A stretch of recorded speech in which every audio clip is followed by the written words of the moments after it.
Now, whether teens registered as Democrat, Republican, or Independent, all were advised to be informed voters. And several nonpartisan groups, all representing children's causes, sponsored a candidate forum where all the questions were asked by young adults. This candidates forum is possibly one of the most important ones that these candidates will have, because these are the issues. These are the critical questions of our children. All of those running for the Florida legislature were asked to attend the Children's Coalition Forum, but only a few showed up.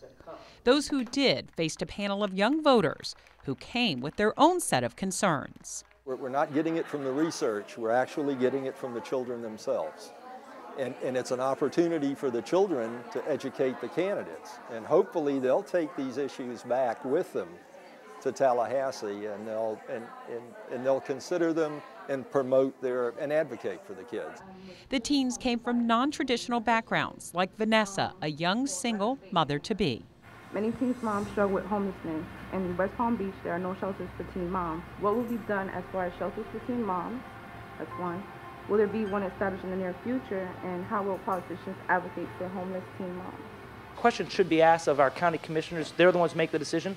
But I don't want to pass a buck on this, because as a state legislator, we have a social service spending and investment, and that has been cut dramatically this past year. We have a $66 billion budget. Last year was $72 billion. To get down to $66 billion, it was cut on the backs of the poorest and the most vulnerable amongst us. Several of them had questions about substance abuse treatment, especially programs that could help those struggling to get back on their feet. Many youth in the juvenile justice system are in need of substance abuse treatment. However, the majority of these programs available do not directly address substance abuse issues. What would you propose to help these youth and their families get the substance abuse treatment they desperately need? The answer is a combination of whatever Tallahassee can do, a combination of what other private organizations can do and family can do, and an attempt to cut off the supply, at least of the drug-type substance abuse items. Cindy graduated from high school and is spending a year in the AmeriCorps Vista volunteer program. Homelessness is not just an issue of homelessness. There's things that lead to it. Affordable housing, childcare, healthcare. What are your plans to help with this issue on both a state level and a county level?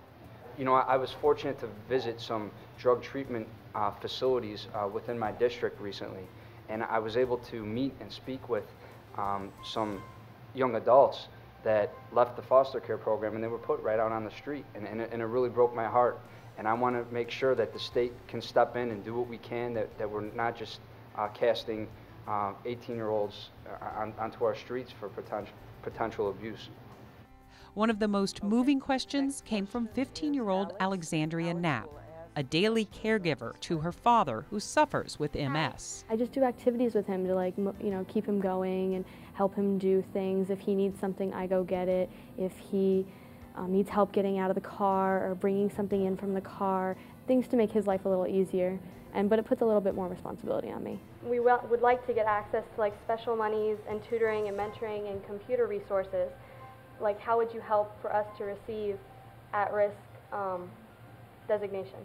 I would guess that if we simply call the people who are making those rules, explain that children like you, young people like you have fallen through the cracks, that they'll be able to adjust the rules to include you. It's common sense that I can't imagine anyone would object to doing that. So I think you might have solved the problem just by telling us here that it exists.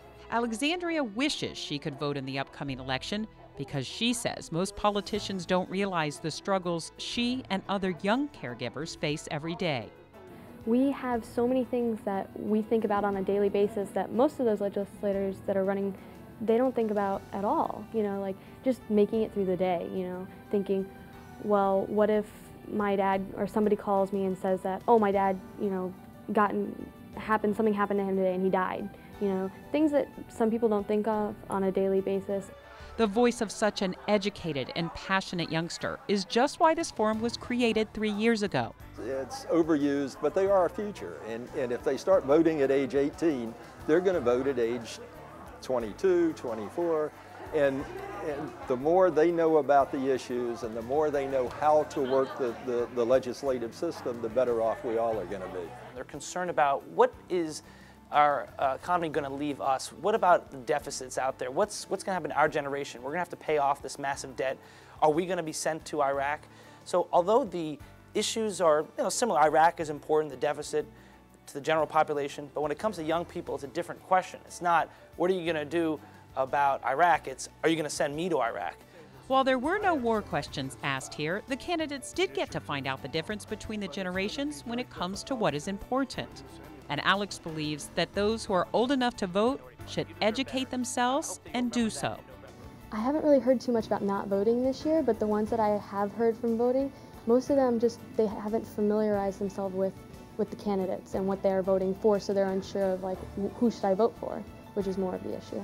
Organizers of this forum say between the power these young people can have at the polls and the struggles all voters are facing this year, turnout in November will be record-breaking.